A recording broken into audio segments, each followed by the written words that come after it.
The big question tonight, how could those three suicide bombers pull off such a complex attack at one of the world's busiest airports?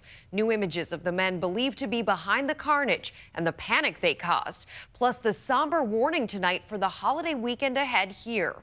ABC's Terry Moran reports from inside Ataturk Airport in Istanbul.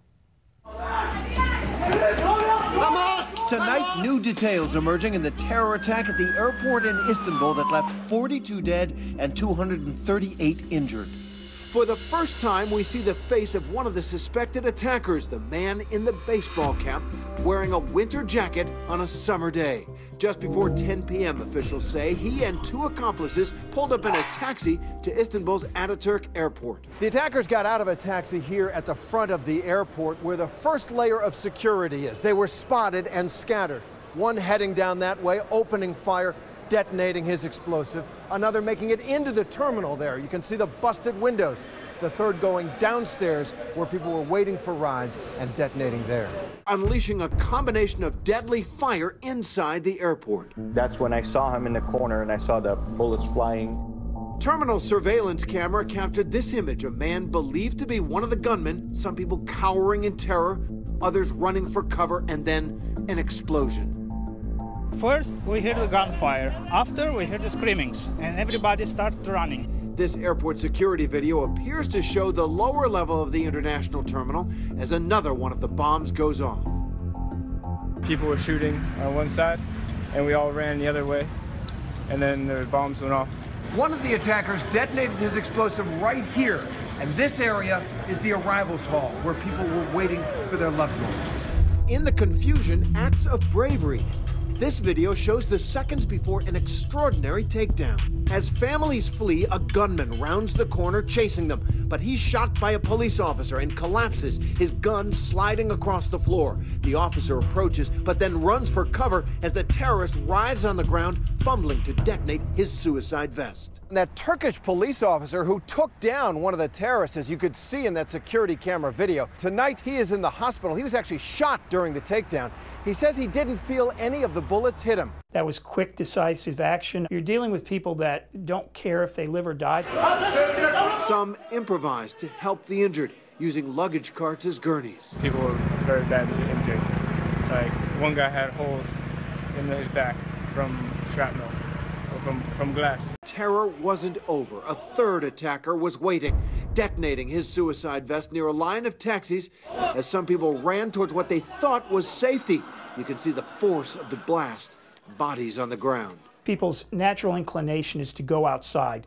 You detonate the bomb outside, and what's on the outside of an airport? Glass. With an explosive like that, that's going to inflict mass casualties.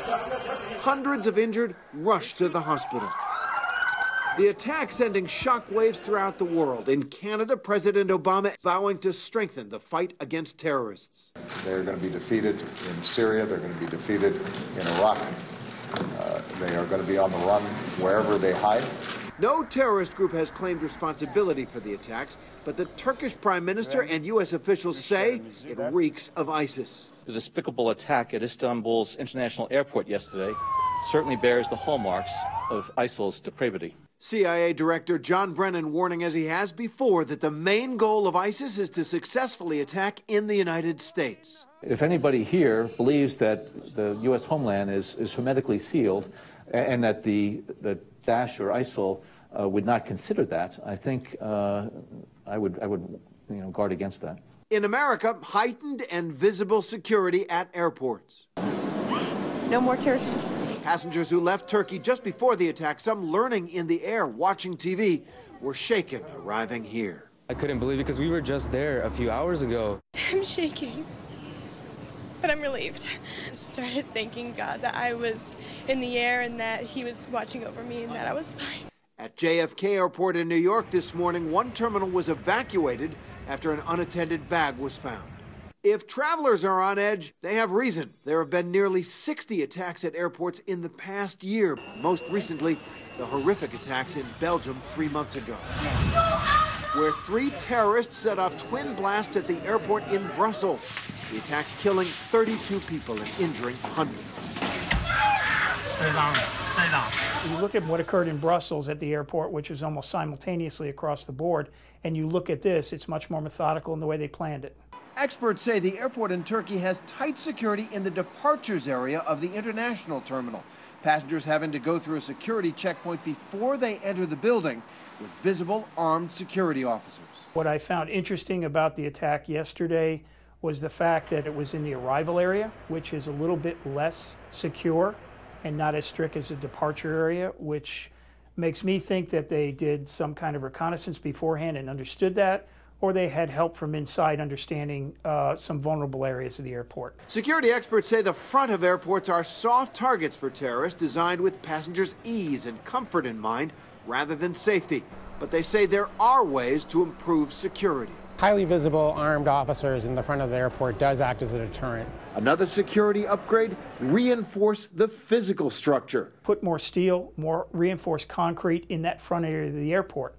Put things like Mylar on the glass. 2, use innovative technologies. And 3, pass legislation or regulatory action. Airports aren't going to do this because it costs a lot of money, and unless they're told to do it, they're not going to do it no matter how much security sense it makes. Now that summer travel season is underway, today the State Department is recommending travelers use situational awareness. We're simply reminding Americans, as if they need reminding, but certainly trying to remind them to be up to date on the current information, to bring with them their street smarts.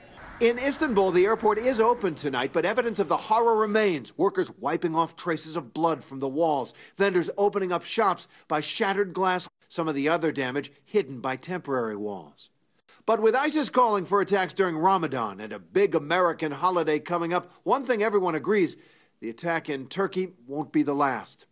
For Nightline, I'm Terry Moran in Istanbul.